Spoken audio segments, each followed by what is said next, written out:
Welcome everyone to the January 14th, 2021 meeting of the Interneighborhood Cooperation Transportation Committee. This is a topic-specific committee of Interneighborhood Cooperation to discuss all topics of transportation and mobility. And we have a great agenda. We have the heads of two departments or agencies tonight, as well as a council member who's going to talk with us about one of our long-standing efforts is to get better focus on sidewalks in Denver, and a state legislative update, just as that session is about to start from Bicycle, Colorado. I would like to note that tensions are high these days for a lot of reasons, and I just want to acknowledge that and just ask everyone's indulgence that we are going to try to stick to transportation topics tonight. Each of our speakers is given approximately half an hour, and it's up to them to divide that up between how much presentation they're doing and how much Q&A they're doing at their discretion. Debra Johnson is the brand new RTD General Manager and CEO, and we're delighted to have her join us so soon in her tenure. Debra Johnson, as you know, Interneighborhood Cooperation is an association of neighborhood organizations in Denver, and our committee meetings are open to everybody. Our delegate meetings are open to everybody. And so what you have here are a lot of people very interested, either on behalf of their neighborhood organizations or on the behalf of themselves, transportation issues in Denver and the region.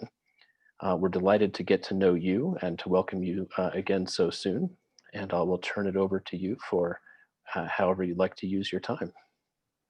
Well, first and foremost, thank you very much, Joel, for the invitation. And I am excited to be here with the Denver Interneighborhood Cooperation. I wanted to take this time recognizing that I've been in this role now for approximately 2 months, having joined the Regional Transportation District as the General Manager and CEO just on November 9th. As you can imagine, in the course of that time, there has been holidays and very busy days in reference to me acclimating myself to my new environment, my agency, and to the region as a whole. What I would like to do is just give you a little background about who I am, what I bring to the table, and what I endeavor to do cooperatively with all of you all, actually being great stakeholders. I want to garner a better understanding of how we can leverage our relationship in regards to RTD going forward. But before I delve into that, I'd like to say that I pride myself on being a person in the people business. I am a servant leader who has been in the transportation space now going on 28 or 29 years, having started my professional career in this space by happenstance. I have learned to recognize the importance of transportation. I am a firm believer that it is the vehicle that brings the haves and the have-nots together. And I believe it unleashes people from their limitations, exposing them to opportunities that they may have not have been afforded in relationship to being able to go to school, going to perhaps a school that provided enhanced learning opportunities, or in the workforce, being able to work in an environment in which they may have not been able to without the advent of public transport. So keeping that in mind as a backdrop, I am a staunch advocate of public transportation and have garnered my understanding of the space in reference to working in major metropolitan areas, working on capital projects in and around the state of California, most specifically starting my career in the San Francisco Bay Area after the Loma Prieta earthquake, when we really saw that we needed viable means of transport once the Bay Bridge wasn't readily available, which added high occupancy vehicle lanes to a main transportation corridor, and more so the reintroduction of the ferry system into the Bay Area. Having worked on extensions so forth as the extension to the BART as the, to the San Francisco International Airport, that basically led me to move on to different public transportation agencies and being in that space, working on other projects, and then leading me to Washington, D.C., back to San Francisco, working at the San Francisco Municipal Transportation Agency with the world famous cable cars down to Los Angeles, at LA Metro, and then most recently at Long Beach Transit, whereby I served as the Deputy Chief Executive Officer. So with that experience coming into this organization, I am capitalizing on the lessons I have learned over the course of my career. And one thing that's very important to me is that we need to engage and have an understanding of what it is that our customers need. It's important to me to listen from the vantage point of a customer's experience, being empathetic to that and recognizing when there are issues that we could come together and work collaboratively on. That's what I endeavor to do here at this organization and in the greater communities. I recognize that RTD has had a reputation of being the agency of no. I don't know if that's good, bad, or indifferent, but I do recognize those are people's perceptions, realities, and opinions. I come with the lens of saying, let's be an agency of, let's see how we can work together. Let's see how we can figure things out. Let's see how we can make our transit network a most viable one, creating connectivity, utilizing it to be mobility options, and looking at different modes of transport, i.e. bicycles, scooters, or what have you, as being complementary and not competing. So I want to spend time this evening recognizing that I have just come to the organization. It's critical to hear from stakeholders. And I do want to put forward that we are in a critical time frame right now as we look at where we are with the pandemic. We have lost ridership, but I do recognize that RTD, along with other transit agencies across the country, has been the vehicle that have transported essential workers, and that's been done by essential employees of RTD, specifically to this area. But I also recognize that ridership has plummeted. Our service levels aren't where they are due to the fact that businesses have shuttered and people have, altered their way in which they do business and how they congregate because we're not able to do so. We're here on this virtual platform. I think that's representative of our ability to be very flexible and agile. And as we look to come out of this pandemic, whenever that happens in relationship to vaccinating the population, looking at how we'll deliver service, trying to recall our employees that have been impacted by financial hardships and decisions we had to make to keep the agency afloat and ensure we bridged our budgetary shortfalls. All of these are going to be challenging, and I look to all of you to provide information and guidance and suggestions and put forward an invitation that we would like to receive from all of you to come to different forums so we can go to where you are and hear from you as it relates to what it is that we can do better to bridge the transportation gap and basically be better listeners in reference to what the needs are. So that's what I wanted to spend time on and just introduce myself. And I'll turn the floor over for questions. Thank you. Thank you. We're so glad you can join us here. While we're getting some questions proposed in the chat, which I would encourage everyone to do, and then I'll invite people. I'll just call on people. Maybe I could start out with first, congratulations for the fantastic write-up that you had in, it was a transportation advocacy journal the other day. I should have that off the tip of my tongue. Transit, so I'll come back to that. But it was a very, very good write-up, and I'll send people the link for that.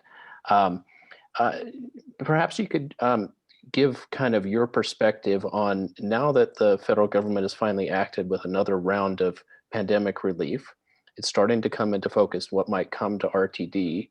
In the near term, how do you see RTD putting that to use?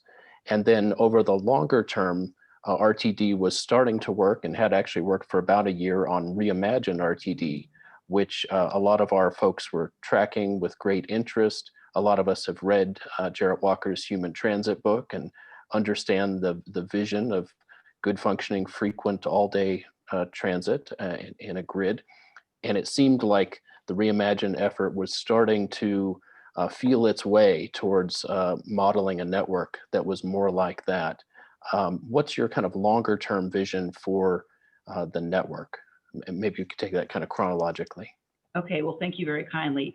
And yes, in reference to the recent announcement put forward by US DOT former Secretary Elaine Chao in reference to the apportionment of dollars brought about by the current stimulus funding, what we're looking to do, that legislation was very specific in reference to what the intent of the money is for, and that is to ensure that we were maintaining employees, essential employees.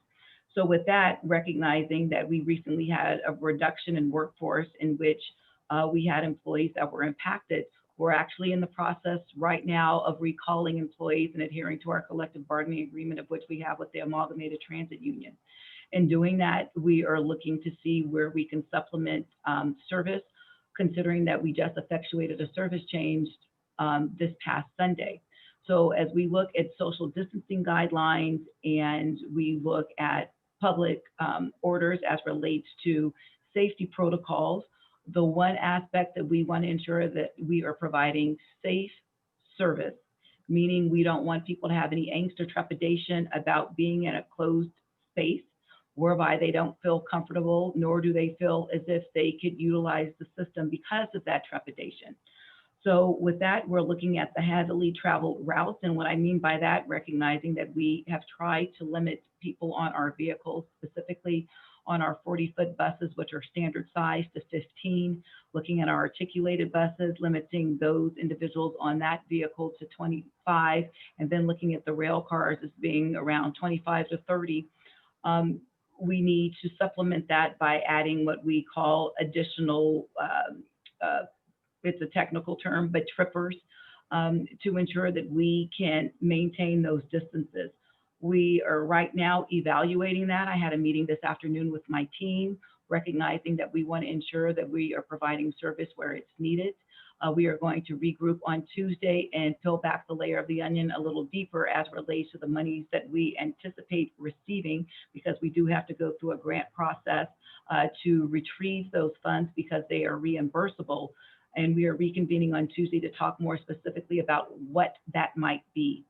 As we talk about Reimagine RTD, that is a critical component that happens in the transportation space and should happen every 17 years. We qualify that as a comprehensive operational analysis, whereby we're peeling back the layer of the onion, looking at everything as it relates to our transportation network, and try to discern, do we have the appropriate level of service where we need it to be? Are we optimizing efficiencies as it relates to the dollars that it costs to put out transit as we talk about revenue service hours? So looking at Reimagine RTD, recognizing that that had been placed on hold, having met with the team just recently, we are looking to restart the process come March. We want to ensure that we are working around guiding principles.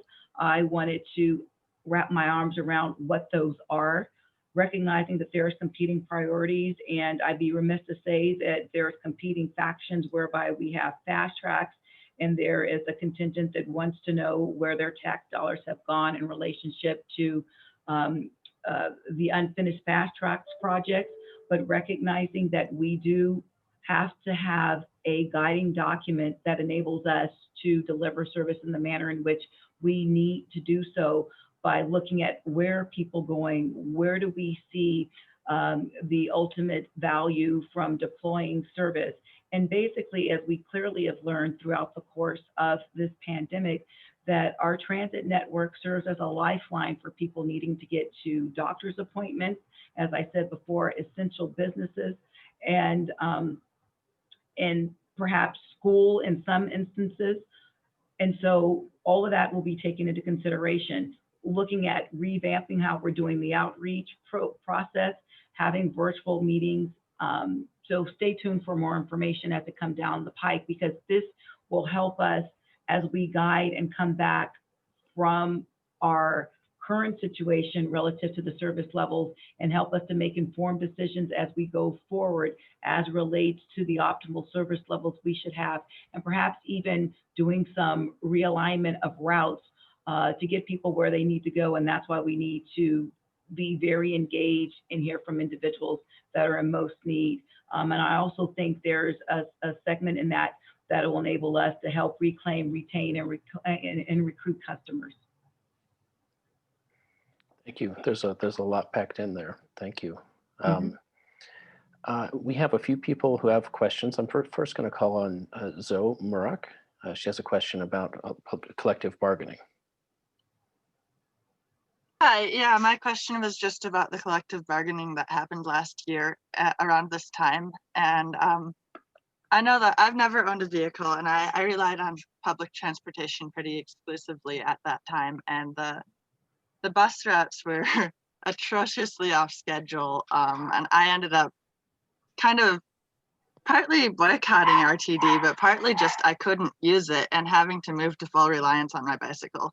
But I'm wondering what's going to change, because the pandemic obviously threw things off track as well. And that all kind of happened in series, so that you couldn't really tell what happened as the result of the strike and what happened as the result of the pandemic. So if you could clarify that for me, that'd be great. And also welcome.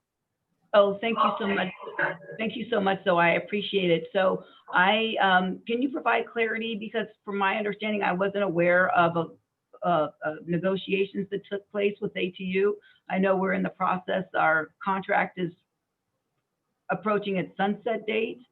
So I'm not too certain if I understood correctly what collective bargaining agreement you're referencing.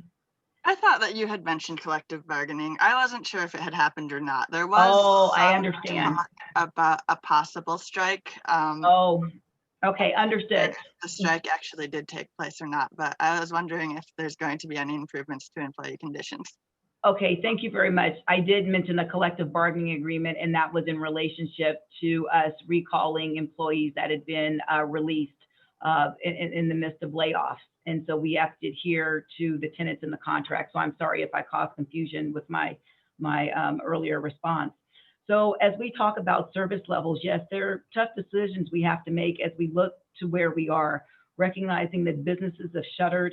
RTD, it's no surprise that we rely on subsidies and taxes and things of the like. So with the pandemic, that has caused us to be in a position where we don't have monies that we actually projected that we would have.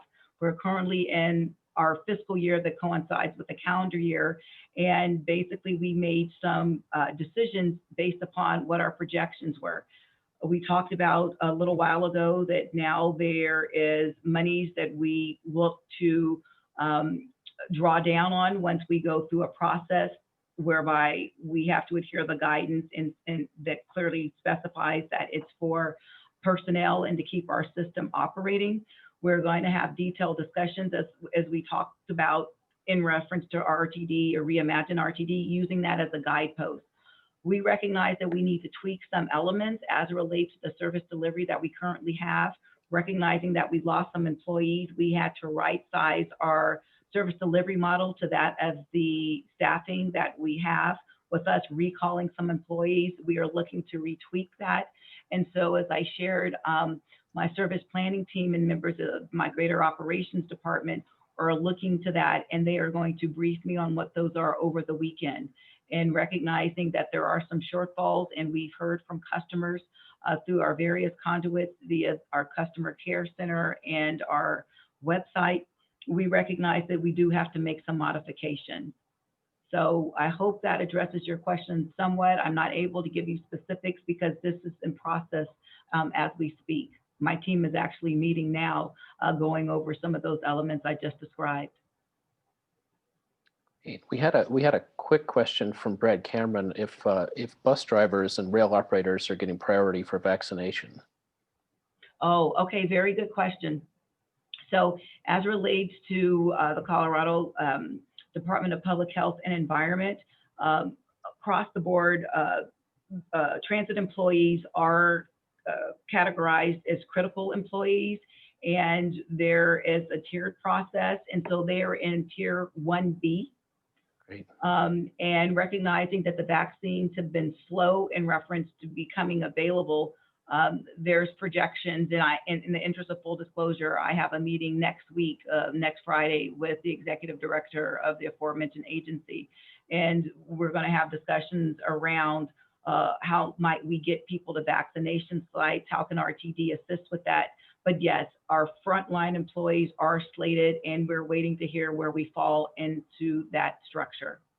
Great. And more specifically, the timeline, I should say. We know where we fall in the structure, but the timeline quite naturally, which we project hopefully no later than March. We initially thought it'd be the latter part of January, but recognizing that's been the talk in various different circles, we don't foresee that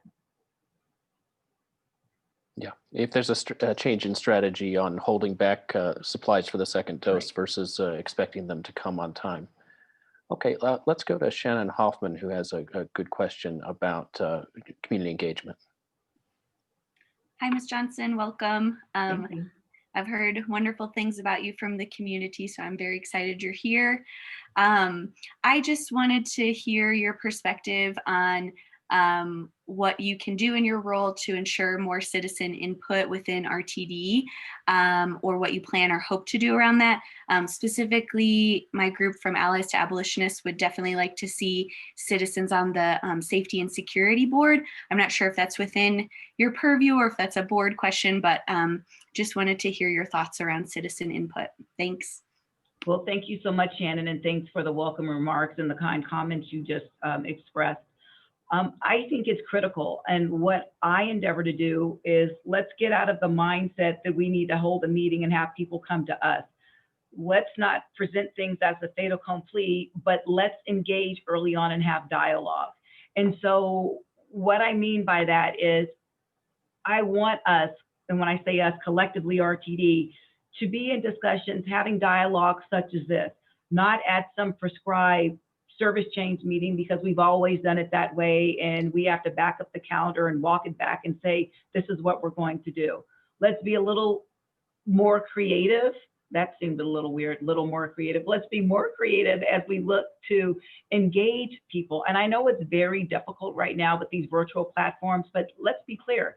There's so many things we could have breakout rooms within this virtual platform and have discussions around certain areas of our service network. Let's put forward some ideas. We recognize that we have to provide parameters quite naturally in having those discussions, but I want to lean in to those discussions to see what people have to say, because as I said early on, let's look at it from the customer's vantage point. There could be some limitations in which we have, but that shouldn't hamstring us from having discussions. If we can have greater dialogue about what we'd like to see and just put that out there, then let's walk back. Well, we may not be able to do that because of X, as opposed to just coming in from the outset saying, oh, we can't do this because we never did it that way. So that's what I'm trying to do. I've made myself available to get out in the community to meet people, to basically convey this message, because it's not lip service. I started my career early on in community and government relations, and I am a firm believer if you are dealing with the community, government relations are secondary, because who elects the legislators? The community. And if you're engaging, then chances are you're not going to have issues later. And I'm not saying government relations isn't needed, but what I'm saying is go to where the people are and let's have discussions around that. As I believe you're talking about the ad hoc safety and security committee. Okay, I have to share with you, and I'm being forthright in what I'm saying here. I have some concerns about the manner in which we're doing that. I think we need to be more involved, and we have to discern what issue is that we're trying to solve. And if anything, I think it's important that we create a baseline.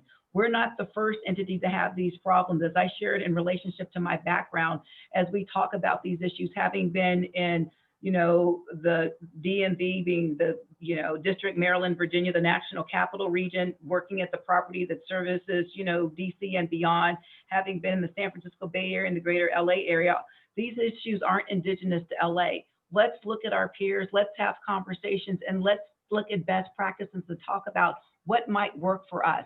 So it's my intention to convey that to the board in reference to let's step back. Let's first draw a line in the sand, look at various options, bring those to the community and have dialogue. Because if we just approach it by, we want to do this because this one incident happened, whether good, bad, or indifferent, I'm not passing judgment on that, but let's try to create some alignment around what it is we're trying to solve. And I think it'll give us a better opportunity to use best practices in order to engage and have a conversation around that. Thank you. We're running a little short on time, and I know we started later, so I'm going to try to manage going just a little bit over here. There is a question in the chat about long-term and change of technology and automatic vehicles and that kind of thing. I think that's kind of in the longer-term scope of Reimagine RTD. There's no specific changes planned, I would imagine now, looking at new technologies or changing the fleet. That's Well, all as in that. we talk about technology, that runs the gamut, because there's certain things that could be in the pipeline, but recognizing with things being in the pipeline where we are currently. So I concede your point about long term. As we talk about infrastructure, we talk about technology. Are we talking about propulsion systems for our buses? Are we looking at battery electric hydrogen fuel cells that reduce the carbon footprint?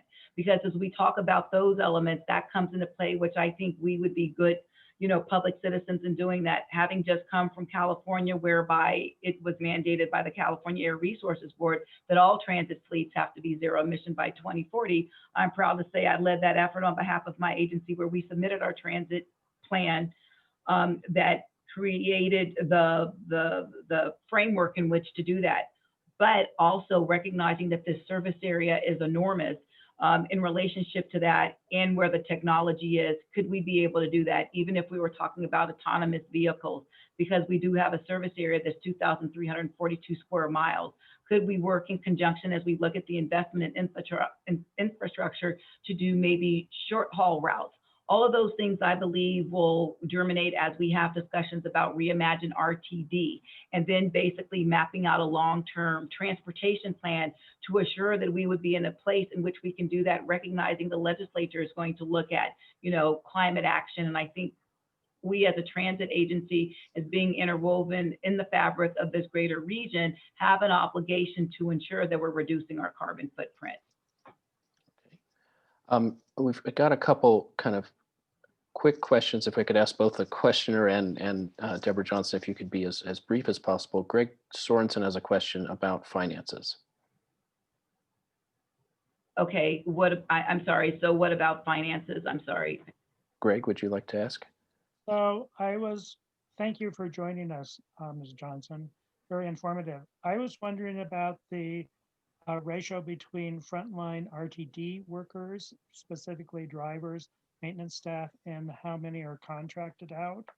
And do you see that ratio changing in the future, whereas you would keep more services in-house? Okay, very good question. So right now, as it relates to contracted service, we do have on the rubber tire side, contracted services. And I believe that's at 56%. There is some language in the statute that says RTD may contract that out. You all may be aware of the accountability committee that was convened by Governor Polis and the two chairs of the respective houses within the General Assembly. And they're looking at some legislative change in the sense of putting forth recommendations.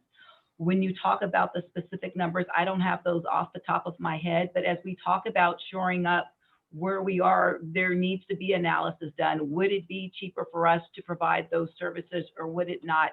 Recognizing that we do have, as I said before, an expansive service area that would take some time to gear up, but I am, as I shared with the accountability committee, willing to engage in those discussions so we can optimize efficiencies and the models that we have.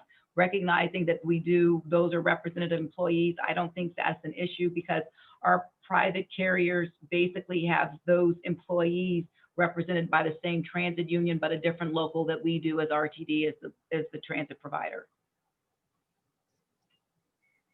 Okay.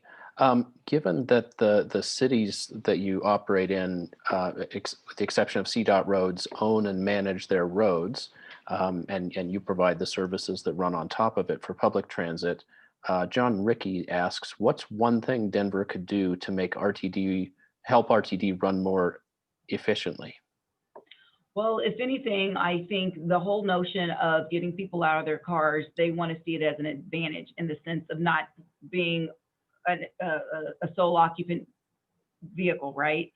And so with that, I'm, utilizing lanes as a thoroughfare basically have, well, I call them red carpet lanes. A lot of cities have them whereby they're designated as red, they're for transit use only. I think that would be pivotal, especially along some of our higher utilized traffic corridors. I think that would be something, because basically we would diminish the dwell time, we could load people on and off. And also I think basically what else is our fare structure. It's very complex. It's based upon an insurance model, I was told, and for people looking to get into a transit space, it's not affordably priced as well. So I think if anything, we should be able to use whatever's in our wallet to access transit. So those would be my things in reference to, and enhancing transit here for the region, and more specifically here in the core, which is Denver. Great. Yeah, Denver just 2 years ago passed the Denver Moves Transit Plan, a vision for prioritized streets for transit on multiple tiers, and I think we're all anxious to see some more movement on that. Mhm.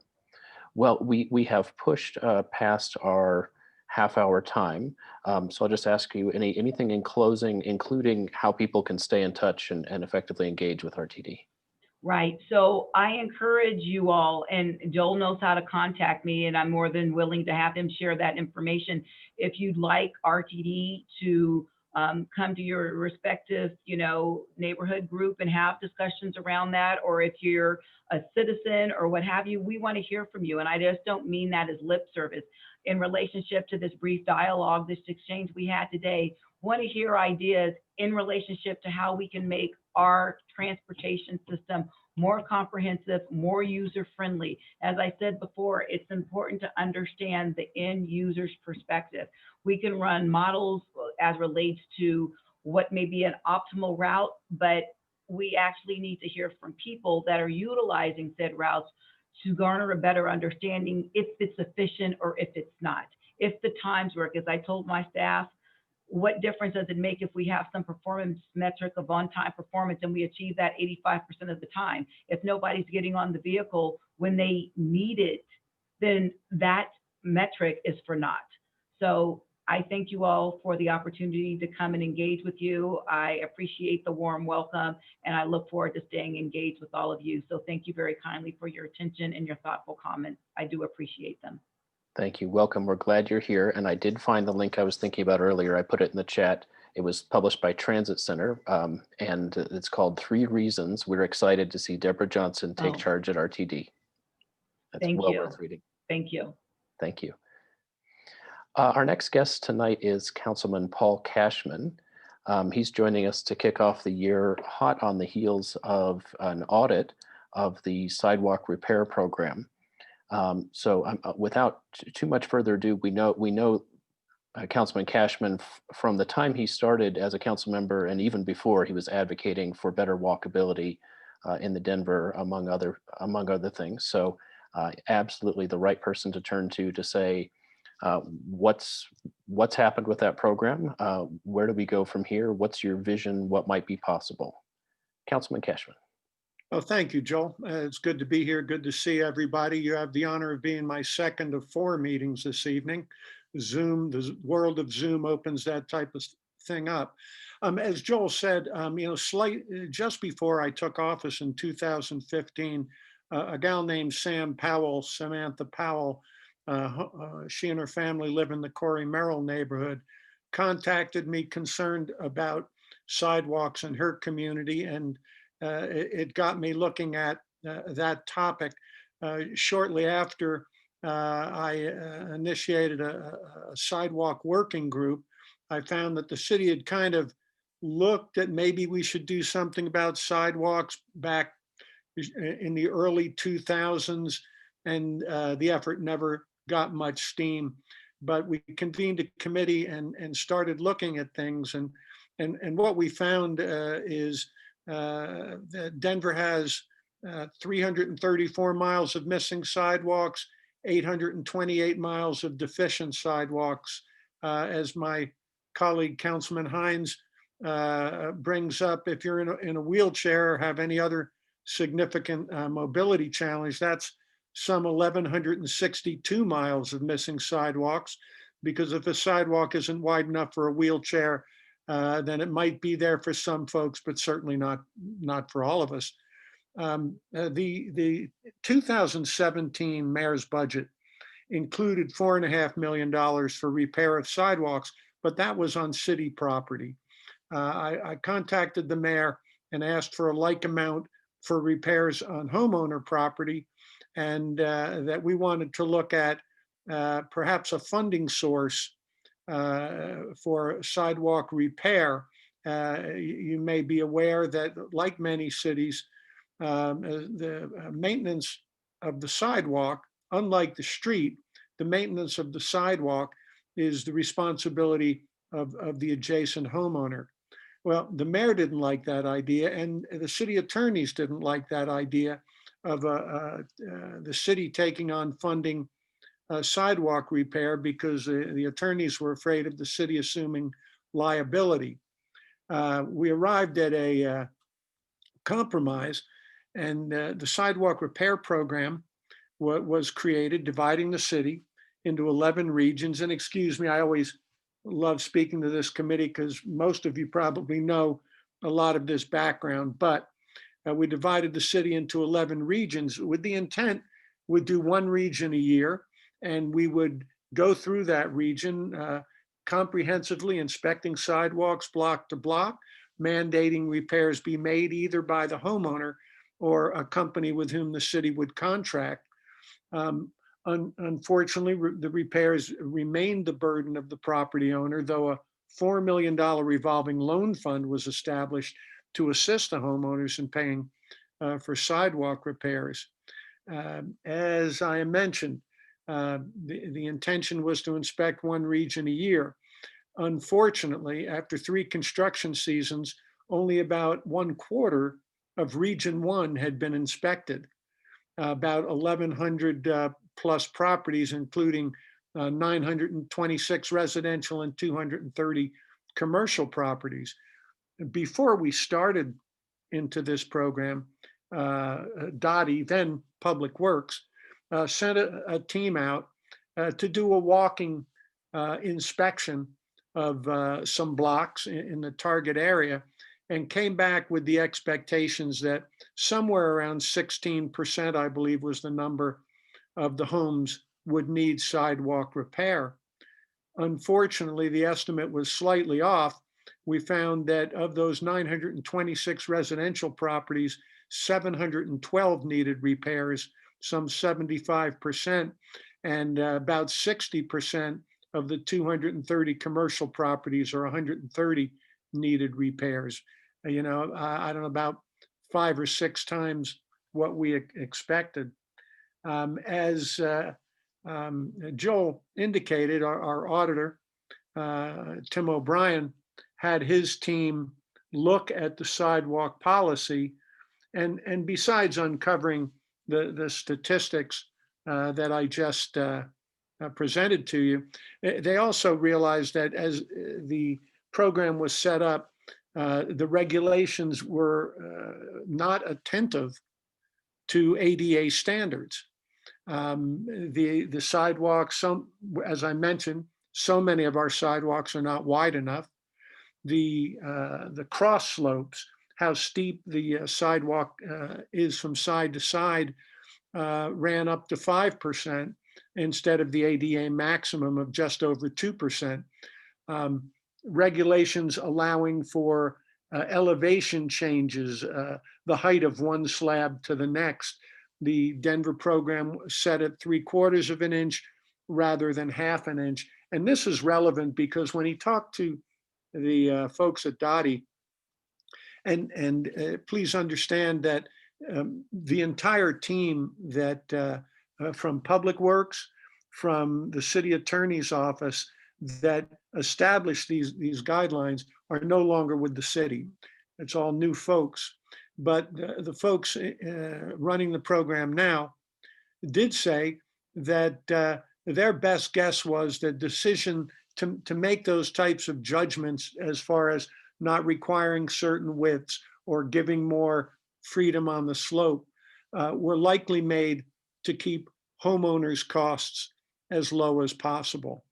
And this is extremely relevant as one of the problems with how this program was structured. As our sidewalk committee was going through its early work, we were extremely interested in what Englewood does, which is an opt-in program, or excuse me, an opt-out program where homeowners receive a bill for a few bucks every quarter, I believe attached to their water bill.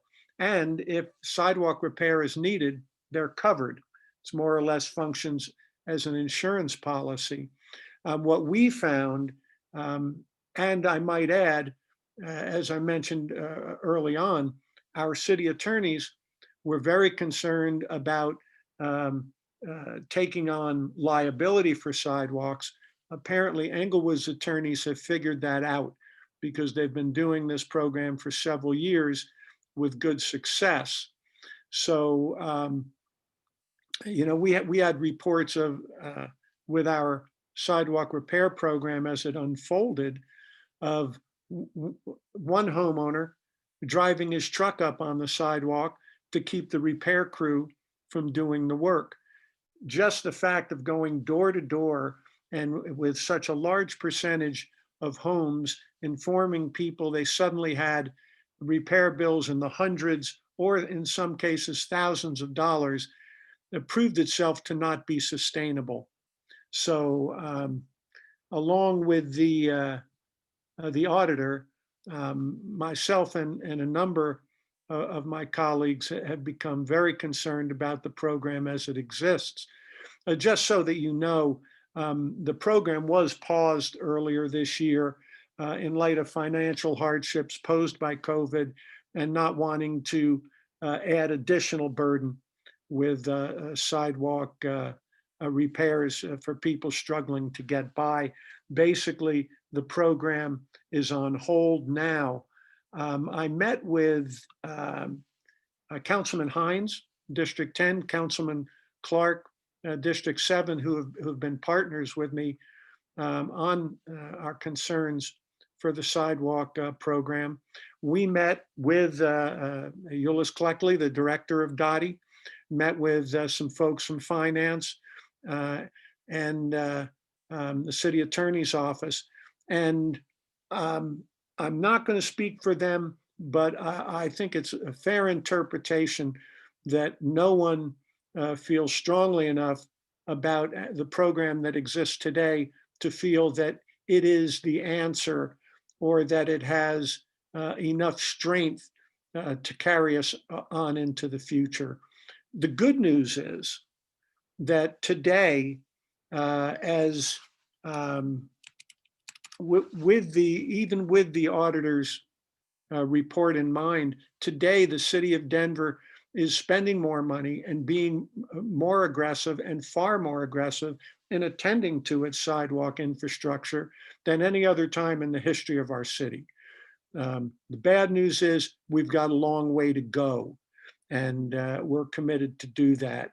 I know my colleagues and I continue to be interested in pushing that Englewood model or something similar. There are cities like Ithaca, New York, that have been aggressive in sidewalk repair. So, one thing that always sticks in my mind, we've done a pretty good job as a city in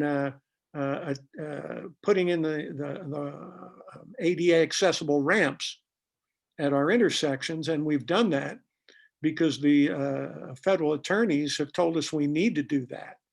And my guess is that at some point, those same attorneys are going to take a look at those 1,100 miles of sidewalks that do not serve the community of people with mobility challenges and let us know we need to do something on a timeline that we might not be prepared to handle. So all that said, I think it's critically important that we get more aggressive, and meeting with the same team that we met with last month, meaning my council colleagues, DOTI and the city attorneys, to see what a path forward may look like.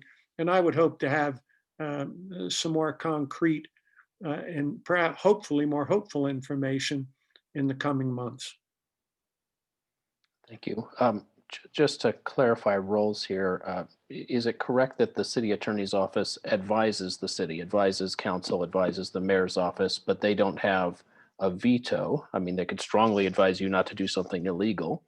They could advise you that certain paths could come with certain costs, certain risks of being sued or that kind of thing, but they're advisory, correct? They're not decision makers. That is correct. And another thing that is to keep in mind is that while council passes legislation, we cannot force agencies to spend money. We cannot direct Eulois, Cleckley to do one thing or the other. The agencies are under the direction of the mayor. So it is that dance of trying to arrive at policies that have enough of a buy-in so everyone's on the same page. But as I said, my impression in the meeting we had just a couple of weeks ago at this point, I think there's an understanding that the existing sidewalk repair program is not something that anyone's in a ride or die mood to stay with. Great. Now, not everybody is necessarily familiar with the Inglewood model and what's happening in Ithaca. Wendy Rioch has a question that I think tees up perhaps a better explanation of what you personally like that other cities are doing. Sure. Wendy?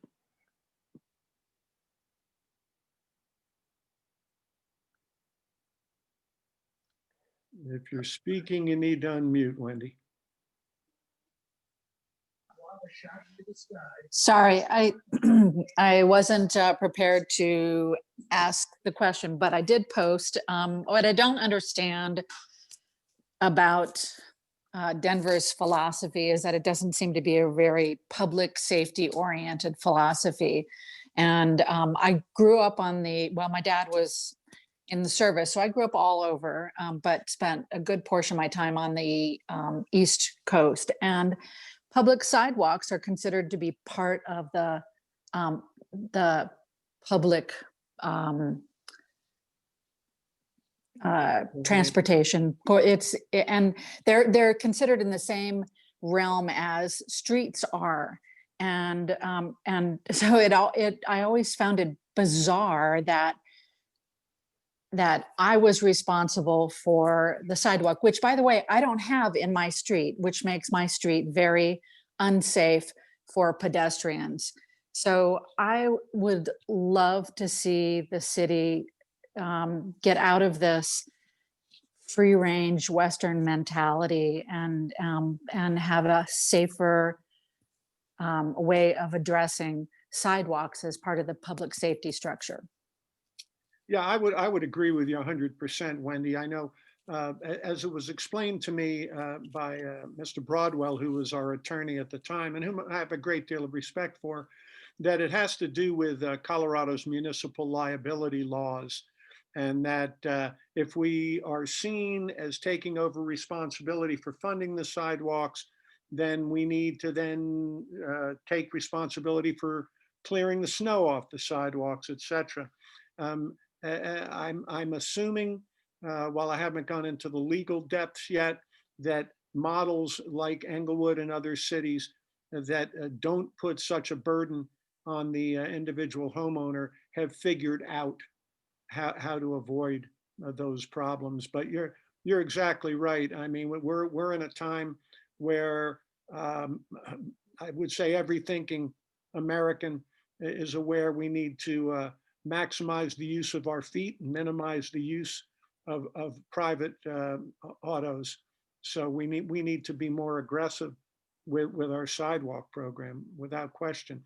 Unfortunately, everything needs to get paid for. So it's how do we do that right now with the budget tight, with individual homeowners' budgets tight? It's a difficult discussion, but I think it's one that we simply have to have. Great. There's a number of questions in the chat. I'm going to kind of prefer ones that have to do with repair and maintenance at the moment, because that's kind of the topic of the moment here. Jill Locantori has a question about completion of sidewalks. Jill? Repair and maintenance, and does it include filling the gaps? Yes. Thank you, Councilman Cashman, for your leadership on this issue. I was curious if the conversations you're having with DOTI and the city attorneys right now is focused specifically on repair, or if you're also looking at filling the gaps where the sidewalks are missing or widening the sidewalks that are too skinny. Well, the filling the gaps has been part of the discussion over the past couple of years. As you know, Jill's one of my heroes in this area, and has done great work keeping this on the front burner.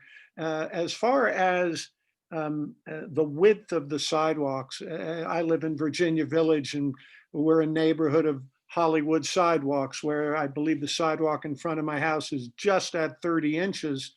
I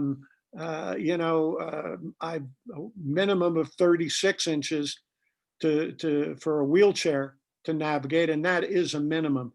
So while no, the answer to your question, Jill, is that has kind of been, holy cow, that's a whole lot of money. We better set that to the side over here. It's got to be part of the discussion. It simply has to be. And so as we go into this, I'm not going to sit here and promise you all of a sudden we've got a $4 billion program or whatever we might find out it needs to cost. But it has got to be part of our long range plans. And right now there's not a plan. It's a bit off topic, but I liken it to our situation with affordable housing, and in that we're making efforts to create affordable housing, but I see it as a moonshot type of a deal where you really need to be aggressive in how you approach this, or it's going to be, as Jill knows, as the auditor said, it's going to be decade after decade before we make the progress we need to make. And it's the same thing with sidewalks. To really create the system we want, where we fill those 330 some miles of missing, we widen the 830 miles of deficient sidewalks, and we repair the probably couple thousand miles of sidewalks that need to be put into a better shape. And so, how do you rate, where do you spend this moonshot money first? And all of our pockets have a certain depth, but this is one area that we simply need to make progress on a lot more substantially than we have done so far. Time always flies when we're having fun, Councilman. I assume you can see the chat, and there may be things that you want to follow up on, and I'd be happy to provide that as well. But along the lines of sidewalk repair, Jonathan Potoko is summing up some of the sentiment he's hearing. Jonathan, do you want to convey your thoughts here? Sure, sorry, just unmuted myself. Councilman Cashman, again, as others have said, echoing them, thank you for your efforts here. And what I noted in the chat is that it's clear from the chat discussion that a number of us would support this improved Englewood model or something very similar to it if we can make it work. I'm wondering what we as just citizens can do to support your effort right now. I see you're pushing forward on a number of fronts with the city. Where could you use public support at this time? Is there someone we should write to? Do we need to be starting a ballot initiative? Is there any help you could use now? Oh, Lord. Prayer would help, most definitely. You guys, I'm looking at a screen filled with activists. You guys do so much good work to move the city forward, and it's what you need to do. You need to lean on me. You need to lean on your council representatives. You need to lean on the mayor. As I said, the plate is always overflowing with needs.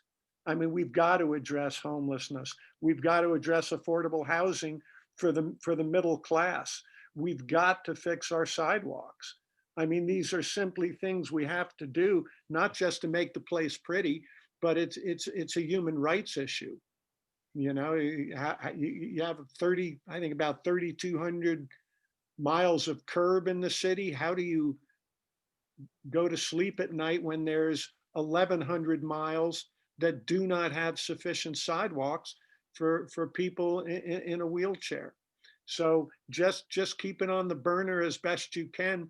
And it's folks like me who have signed up for this to do our best to see that the priority needs get addressed as best as possible on an ongoing basis. Well, again, there's a lot of good comments in the chat. Some on homelessness, some on the way we allow private businesses to use the sidewalk, sometimes excessively, leaving very little sidewalk for basic mobility. It's more than we can go into, but I promise to save and pass this along because sidewalks are such a multifaceted issue. At this point, maybe I can just your answer to Jonathan was general and I'm sure accurate. You're having conversations right now. You're trying to, I would say, form a shared vision with your colleagues and with the administration. And it sounds like the key thing we can be doing right now is encouraging our council members and the administrations to be at that table to find that approach that they want to start talking about openly. Oh, absolutely. I mean, and you know, the players are city council, the mayor, the Department of Transportation and Infrastructure, the Department of Finance, and the city attorney's office. Okay, and then is there anything else you'd like to leave us with tonight? I hate to leave this topic. It's a passion of mine. Yeah, as I said, I mean, the good news is before we started talking about this 5 years ago, the city was doing nothing other than a complaint-driven process that if I tripped over your sidewalk, I called the city, and no one wants to turn in their neighbor. And we got 17 complaints a year about a sidewalk system that probably merits thousands. So, you know, we're moving forward. I would just leave you with this, you know, many of you have probably heard that government doesn't move quick like a speedboat. It turns slowly like a battleship. And Councilman Flynn said, no, it turns more like 7 battleships tied together. And so what I have found is on major efforts like this, it does take sustained, persistent effort. And you know, we're moving forward, and with your help, we can pick up the pace a good bit. Thank you very much. Thank And you. I will save and pass on the chat to you as well. Great. I appreciate the time. I need to head off to southwest part of my district. All Talk right, to be you later. safe. Thank you. All right, we've reached the halfway point on our agenda. I've just put back up the slide. As a reminder, this is the INC Transportation Committee, and we do have 4 great speakers tonight. And I would ask that our questions and comments stay on transportation topics. Other topics are vitally important, but we're gonna stay focused on transportation topics. For the last several years, we've had the pleasure of having Eulois Cleckley, the head of Public Works, now the head of Department of Transportation and Infrastructure, DOTI, kick off the year with a look ahead. What's the work program? What's the progress being made on operational topics, and what are the programs and what are the new initiatives coming up in 2021? So we're right on time, and I see that Mr. Cleckley is online. Let me get you the appropriate permissions so you can share your screen. All right. Thank you, Joel. Can everybody hear me? We can hear you. All right, very good. So definitely appreciate the opportunity to come speak with you in this virtual environment. This is, I think, my 3rd time in this position and have an opportunity to have this annual update to occur with INC. So I think it's always a good opportunity to get in front of our community and our stakeholders and talk about the projects, programs, and services that our department is engaged in. So I do have a slide deck here. Let me see if I can share the slide deck. And can everybody see this? we see your entire screen, including the stuff on the side, if that's what you intended. Oh yeah, so let me, I will go to slideshow and everybody can, oh.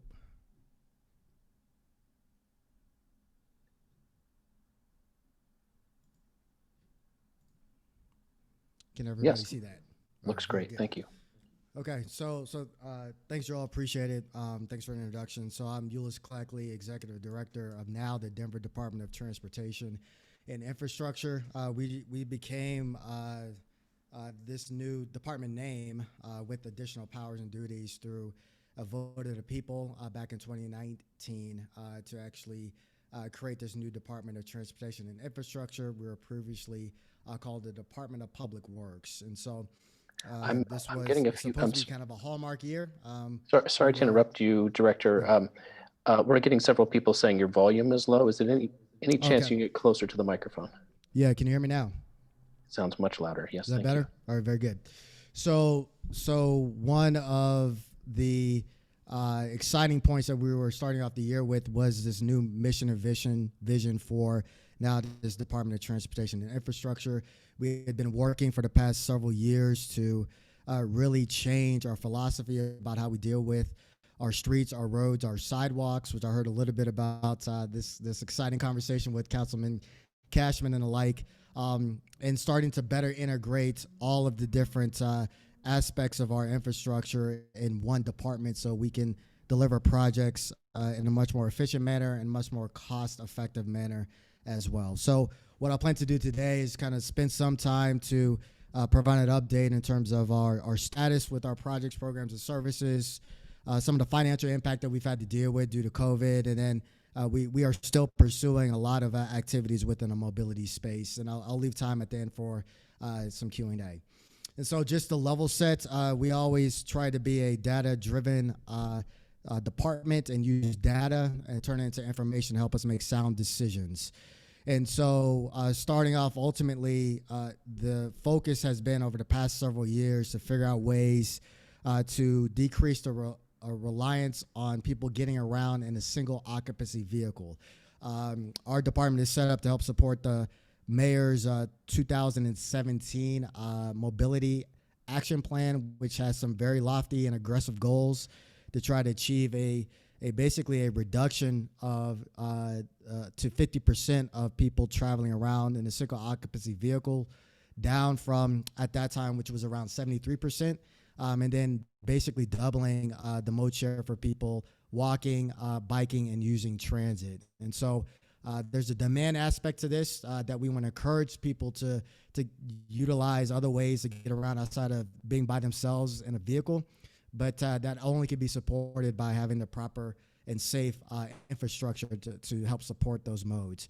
And so we track how we are doing in this mode share space.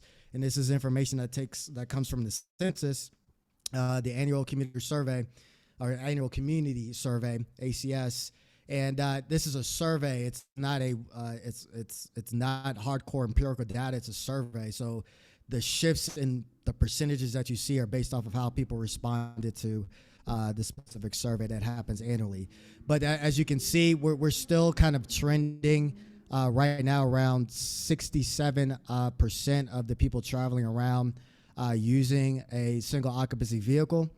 But what's interesting to note is that we're starting to see some increases in other types of mobility actions. And so one of which I'll point out is this working from home segment. Now, this is from 2019, not the current year, but this is something that we're going to track. I think it should be understood logically that COVID has really forced people to look at other ways to commute to work, or not even commute themselves, and leverage other working environments that would allow them to work from home more than we've currently experienced. And so that shows up in other areas. It will show up in hopefully a decreased amount of people driving around, but at the same time should not divert us from building out all of the other multimodal infrastructure that we are planning for. So again, these numbers are important. We do track them.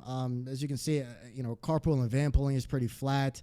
The transit piece, year over year from 18 to 19, increased a couple percentage points.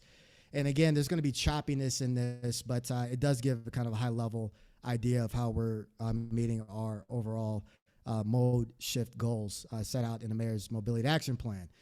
So now, when the challenges with COVID really impacted not only our approach to what we need to focus in on back in 2020, but also this is going to have a financial impact to the city and specifically the Department of Transportation in 2021 and even into 2022. So the city has done a great job in managing its budgets and is reserved to protect itself when we have these shocks to the economy.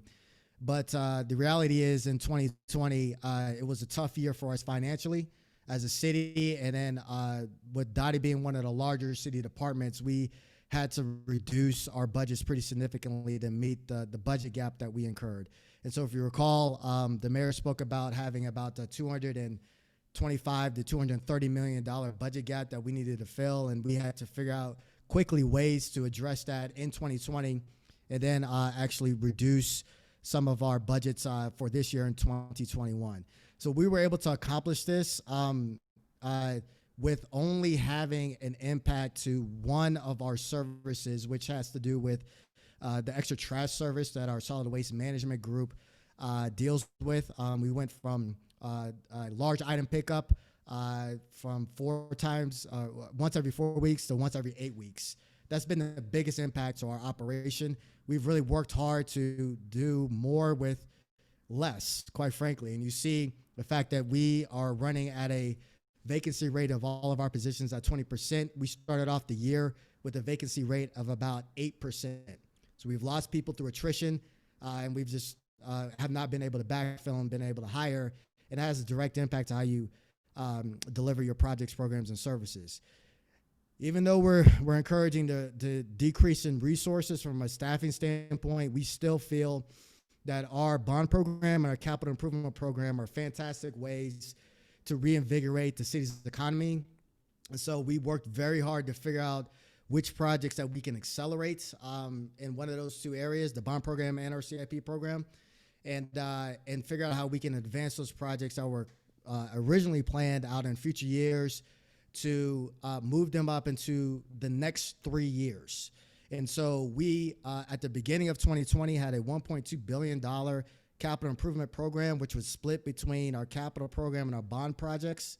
And we identified an additional $450 million worth of projects that we're going to advance over the next 3 years.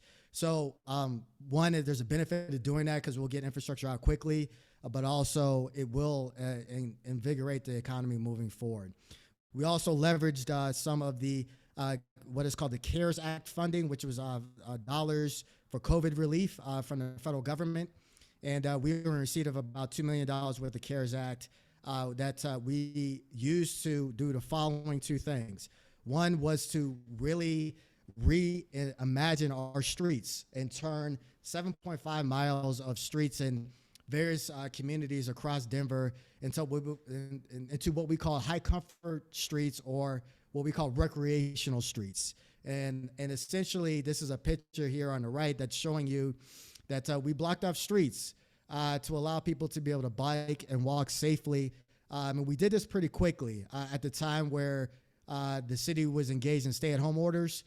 We realized that people still needed to get out and have some relief and be able to walk around and stay mobile and not just get caught up into their place of abode.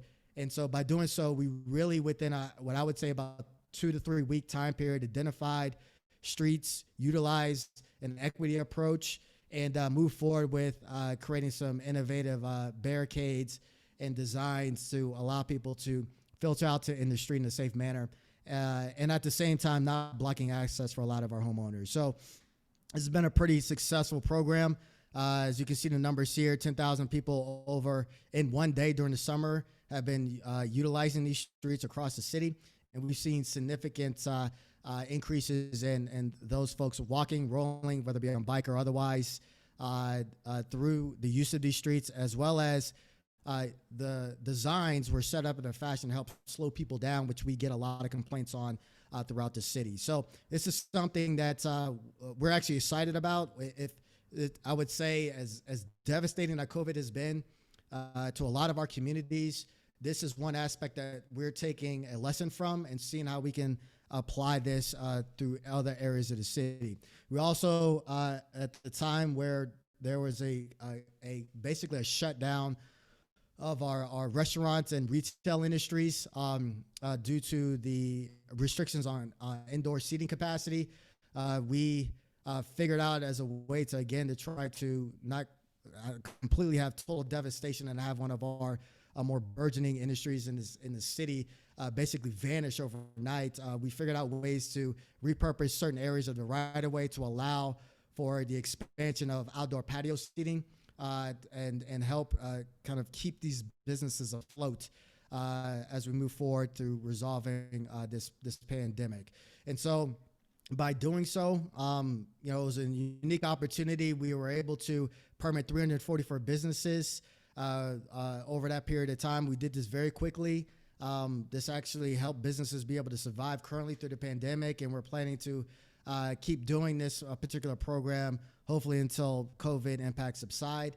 And then ultimately, it's at the same time, we've been able to utilize this program to really save losses in revenue. So there's $287 million and kind of a protection of revenue by having spaces available to folks is extremely important as we kind of get back to a more solvent position. And then at the same time, while these businesses ended up paying for these outdoor patio structures, we provided some additional grant money to help reimburse them. And we also, during COVID time, we were nimble enough to figure out ways to repurpose the curbside to allow for more pickup and drop off with a lot of our retail establishments. As people could not go into storefronts, we figured out ways to add additional pickup zones and pickup areas and the like to help support businesses. So one of the things I always want to talk to with this group about is how important it is that our work is focused on safety in our Vision Zero program. And we continue to work very hard from a programmatic standpoint to figure out the best projects to get into the ground quickly to really have a safer infrastructure. Last year, we had 70 people die on our roadways in 2019. In 2020, we had 56 people lose their life on our streets. That's a 21% increase. But if you juxtapose that against the number of people that were not moving around in the springtime, this number is still somewhat concerning. This is the last year in April was the first time since I've been here where we had a month during the year where we did not incur any fatalities. But as the summertime came about, people started to get back out. We started to see more people traveling around quicker in the city. And the fatality rate, again, went back to a normal trend that we've been experiencing. But so we're going to continue to focus on this and figure out ways that we can drive our fatalities down to zero. I would say we're still seeing more people die in cars, people passing away on the streets and walking. And then, again, I always point this out, another disturbing trend that we continuously see is the disproportionate number of people that are dying by motorcycle as compared to the amount of people that are using that as a mode to get around. We've had some scooter fatalities as well, and then we had one person pass away last year on a bike. And so every single fatality that ends up happening in the city, we work to create a rapid response for a fatality where we have a team of individuals internal to DOTI as well as with the police department to go out and figure out ways that we can have some quick improvements to prevent fatalities in the future. And so as a part of our rapid response team, these are some of the examples that have arisen where we've had fatalities regardless of how people move around, but we figured out quick ways to implement certain elements to make either intersections, roads, or intersection crossings and the like much more safe. And so this is an example where there was a fatality here that was associated with speed. It was a single car fatality, but at Walnut and 40th Avenue.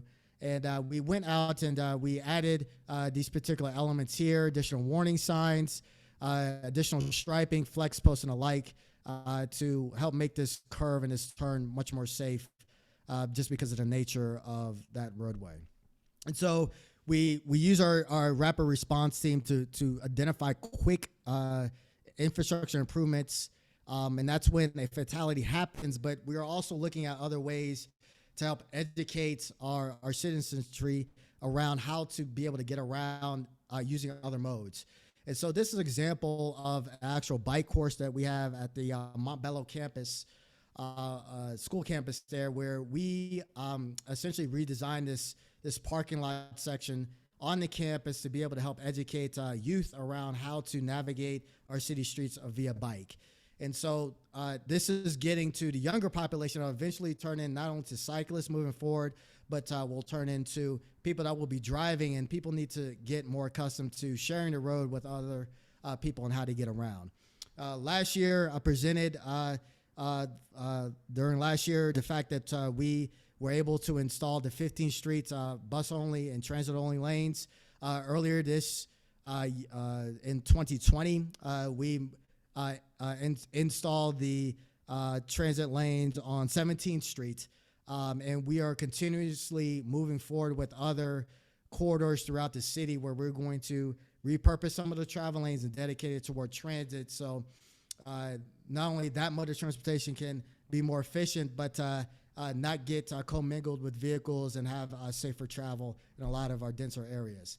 And I know that Ms. Johnson was on a little bit earlier. She probably made mention of some of the impact around transit and the like and her budgets that she's had to deal with in her new role. But we've been tracking the ridership in terms of transit over the COVID period. And although we saw there was a significant decrease in transit ridership, the Denver routes are really helping to sustain RTD service. And even when we're experiencing a pretty significant decrease in the percentage of our routes. And so over 50, almost 52% of the Denver ridership is occurring on Denver serving routes as compared system-wide, where it's a 40% ridership rate at this point. Director Also, Cleckley, I just want to give you a heads up. We've got about 10 minutes left for this segment. Yeah, so no problem. We'll judging get your to it. Thank time on your slides versus questions. Thank you. Yeah. And so we're going to continue to focus in on speed and reliability corridors and helping to support and prioritize transit as we get back to a state of solvency. We also are looking at ways to continue to move forward with the mayor's goal of having 125 miles worth of bike lanes installed within the city in the next 3 years. We're well on our way. We, this past year in 2020, installed the highest number of bike lanes ever, where we installed 40 miles of bikeways throughout the city. So we feel confident that at the end of 2023, 100% of all of our households will be 1/4 mile within a high comfort facility. And that is a goal that we're very focused on. Now, how are we doing this? We're doing this through an idea where we call One Build, which I mentioned that was one of the purposes of why we were able to establish this new department, where we are looking across all of our project types and figuring out how we can lay those projects on top of each other and go into a community, build what we need to build, and then minimize the disruption and get out. And so we have done a much better job in linking up our bike projects with our paving program, and that's how we've been able to accelerate the delivery of the projects. We also have a goal of greening our streets, where we have a goal of 5 miles per year, leveraging what we learned from the Brighton Boulevard project. We're going to be seeing more structures to create our streets much more green and much more sustainable moving forward. And we have accomplished some major projects this past year. I would encourage everybody to take an opportunity to go out and travel our 39th Avenue Greenway project, which is a part of our Plat to Park Hill effort, which was a major project that was a storm water management project. But as a result, we're able to establish a unique multi-use path and our first shared street in this part of Denver. So we're learning a lot from this project and plan to move forward with this. And this is an example of what you would see when you go out and see our shared street and multi-use path. We're beautifying the neighborhood and creating a fantastic mobility connection that otherwise did not occur as a part of this project. And so in my remaining time, I just want to let folks know that you're going to be hearing about a couple of new initiatives. One is going to be on our ability to allow people to have mobile devices to pay for parking in some of our meters. This will actually allow a touchless payment option for folks and make it easier for us to be able to manage our curbside more effectively, but also for people to pay for parking.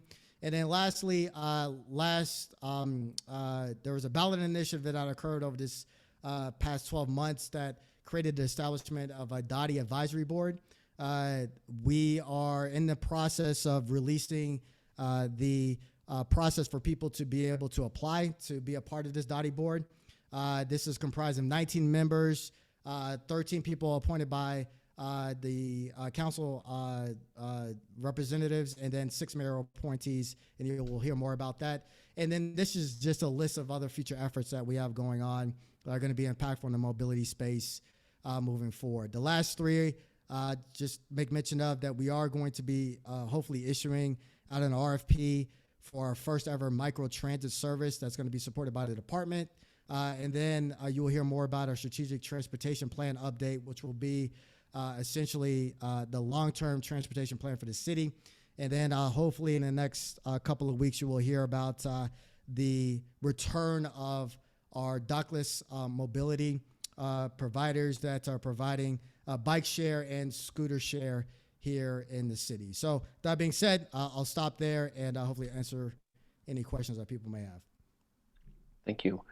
I want to acknowledge there's a number of people in the chat, and I will send you a copy of the chat after the meeting just for your reference that want to talk about other topics, pressing topics of the day that are not transportation related, especially homelessness. We're not going to go into that here, but I want to acknowledge that those questions are coming and they'll be forwarded. Regarding transportation, there were a couple people who have asked about how public outreach can water down planned efforts, bike lanes and so forth. David and Wendy both asked a similar question. David, do you want to pose the question? David Halterman.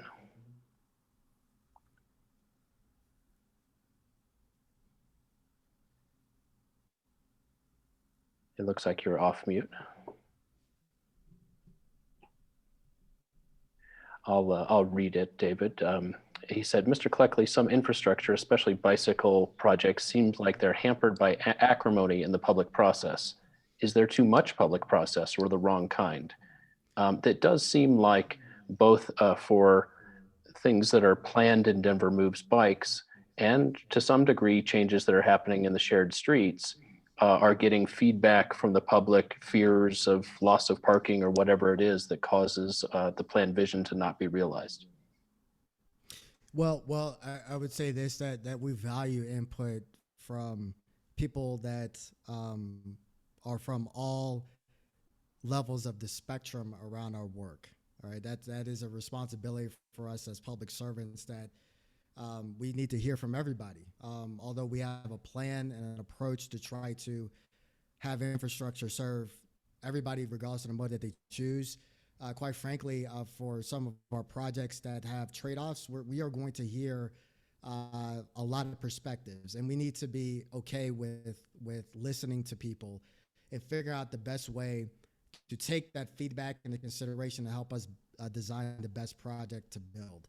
So I've heard this before, that sometimes during the process things get derailed, but the process is critical. We need to hear from all the perspectives, and it can be difficult at times, but that's what we signed up for. And so when we're talking about, for example, bike infrastructure that takes parking away, we've had a lot of concern with that, and we've tried to go in to these areas that have had concern with stripping away parking for whatever reason, restating that there's a reason why we are there. We want a connected system that provides safe passage for people. If we're talking about bikes, to be able to get around on a bike, to help support our modal shift goals. But at the same time, it's more than just a bike lane. It's a safety project, and the entire neighborhood should feel that it's a safety project. And we figured out ways to enhance intersections to make pedestrians be able to cross certain streets much more safe, slow cars down, and the like. So it's just not focused on one type of infrastructure. So I appreciate the question. It's going to be something we're going to continue to manage, and we want to hear those perspectives because it's going to help us build the best project. Okay. I want to turn to a question from Jonathan Potoko, who remembers your presentation from last year and wants to follow up on transit. Yes, and I think we in the 2021 budget had some dollars set aside to evaluate routes in 3 neighborhoods to establish our first micro transit service. We had to procure a consultant to really figure out where we need to start first and what the routes look like. And we have identified Montbello as the first area that we're going to enter into to provide this micro transit service. Just got an update from staff last week with the proposed timeline of when we're planning to put this out for bid. And hopefully I'm pushing us and pushing our staff to get service up here, hopefully between Q2 and Q3 of this year. And so once we do that, then we can expand that service out into the other neighborhoods, which was Westwood and 5 Points. So we're still working on that and moving that forward. Great. Amy, you had a question. I'm scrolling up and down looking for it, but why don't you go ahead with your question? Thanks. I wanted to say, I think you're doing a great job, and I can see the needle moving. So that's very exciting. I'm a member of the MBAC, the Mayor's Bike Advisory Committee. And my question is about the size of the fire trucks. In 2019, I had a friend and a neighbor both pass away after being hit by a driver while they were on their bicycle.